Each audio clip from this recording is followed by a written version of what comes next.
पिछली वीडियो में हमने आपको बताया था कि तवक्कुल का असल मतलब क्या है। पहले खुद मेहनत करना और उसका नतीजा अल्लाह के हवाले कर देना। लेकिन कभी कभी हमारी कोशिश भी कामयाब नहीं होती, दुआ भी देर से कबूल होती है और बंदे के दिमाग में ये वसवसे आते हैं कि शायद अल्लाह ने मेरी नहीं सुनी। लेकिन मेहनत करने का और दुआ करने का मतलब ये नहीं कि हर चीज हमें फौरन ही मिल जाएगी, बल्कि हमें ये देखना चाहिए कि मेहनत करने के बाद और अल्लाह से दुआ करने के बाद भी अगर कोई चीज हमें नहीं मिली तो हो सकता है कि उसी में हमारी बेहतरी हो।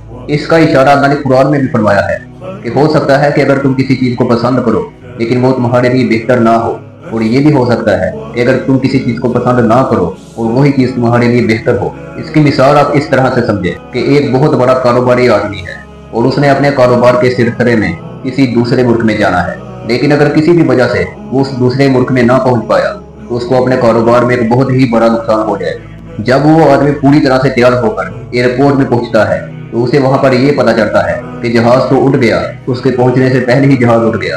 अब वो आदमी अपना सर पकड़ के बैठ जाता है कि ये मेरे साथ क्या हो गया, मुझे तो बहुत बड़ा नुकसान हो गया और मैं कितना बदनसीब आदमी हूँ। वो इस तरह की बातें करना शुरू कर देता है। लेकिन कुछ ही देर बाद जब वो अपने घर में जा रहा होता है तो उसे एक फोन आता है और उस फोन में कोई उसे बताता है कि जिस जहाज पे आपने सफर करना था और वो जहाज आपसे मिस हो गया, अभी उस जहाज का एक बहुत ही बड़ा क्रैश हो गया है। जैसे ही वो आदमी ये खबर सुनता है तो वो ये कहने लग पड़ता है कि मुझसे तो खुशनसीब आदमी कोई है ही नहीं, मैं तो इतना खुशनसीब हूँ और अल्लाह का शुक्र है कि मैं उस जहाज में नहीं बैठा, अगर बैठता तो मैं भी मारा जाता।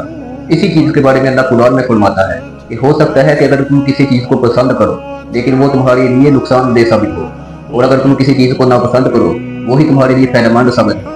तवक्कुल की एक और मिसाल है कि जब हर तरफ से नाउमीदी आ जाए, हर तरफ से नाकामियां आ जाए, तब भी आपने मायूस नहीं होना, क्योंकि जब सब आपको छोड़ जाएं तब भी अल्लाह आपके साथ है। और इसकी मिसाल हमें रसूलुल्लाह की जिंदगी से मिलती है।